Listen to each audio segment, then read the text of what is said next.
X platform now has direct AI image generation capability with the launch of two new AI models, Grok 2 and Grok 2 Mini. Meta releases multiple ad campaign optimization updates to help advertisers improve their performance on the platform. YouTube says that they will continue the experiment of having fewer ad breaks in videos, but each ad break will be longer than what it used to be. More details about these three and couple of interesting news items about Google search and Instagram threads coming up in this week's edition of the Connected Church News with me, Nachi Lazarus. Welcome. This is the show that brings you the top 5 digital, social media, AI, and emerging tech news that you need to know for this week in just 5 minutes. Let's get started. Elon Musk's X announces the launch of two new AI models, Grok 2 and Grok 2 Mini, which are going to be built inside X platform for users to take advantage of.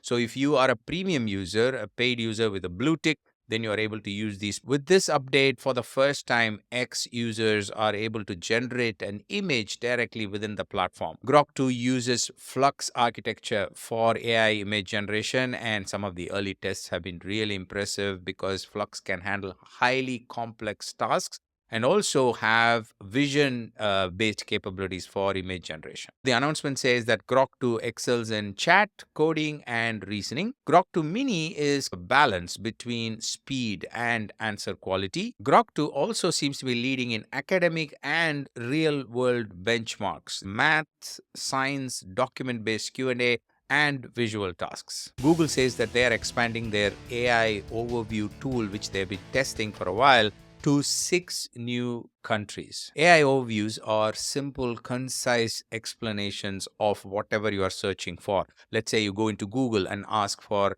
a question related to a Bible concept like faith or something, or you search for a Bible verse. So instead of just listing the websites, which we are all used to in Google search, it will now first give you a summary, a concise summary of whatever you are searching for. That is called AI overview. Now Google says that this has been useful, people find it good, so they're expanding it to new locations. Apart from the expansion, they're also adding two new features called Save, which allows you to save that explanation, and they also allow you to get a simplified version of that explanation if it is too complex for you. The other key part of this announcement is Google says they will use the local language to give these summaries in the new locations that they're expanding to. Meta has made a significant announcement about the updates they are bringing to advertising campaign optimization.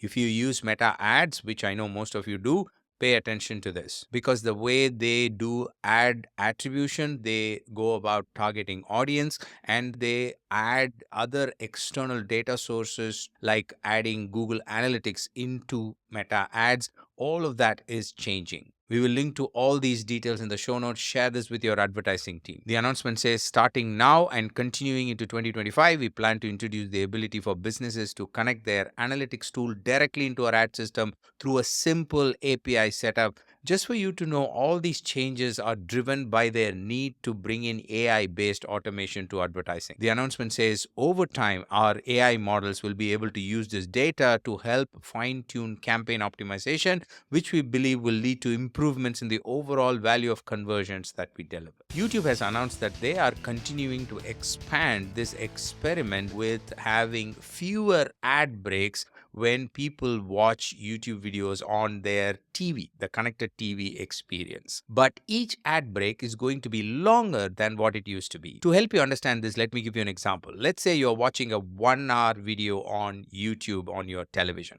And in that 1 hour, let's say YouTube has planned to show you 10 ads. Instead of having 10 ad breaks in that 1 hour duration, YouTube says you will now see only 2 ad breaks, but each ad break will have 5 ads. So instead of breaking your 1 hour video 10 times, YouTube says they will break for ads only twice, which kind of makes sense because nobody, first of all, wants to see ads. So lesser breaks make sense, which interestingly takes us back to the good old TV model. How does it impact your church videos being watched on YouTube? Something for you to think about. Instagram Threads app gets an upgrade, including new features that could be useful for ministries that have been looking for an alternative to X Twitter platform. First is the upgrade that comes to Insights. Insights is where you measure how your posts are doing. Now they've added new metrics, including views, replies, reposts, and quotes. You can also measure how your follower count has evolved over time and the demographic of your followers. Apart from that, you can schedule posts, you can create drafts of your posts so that you can plan your threads post better. And earlier, they also opened up APIs, which means threads is going to be featured in your favorite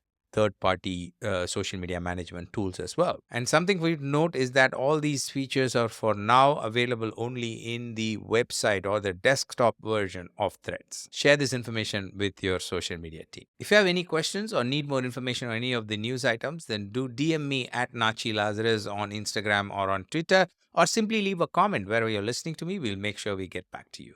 Thank you so much. I'll see you next week with another set of news items. Until then, you stay connected and stay blessed. God bless you. Bye-bye.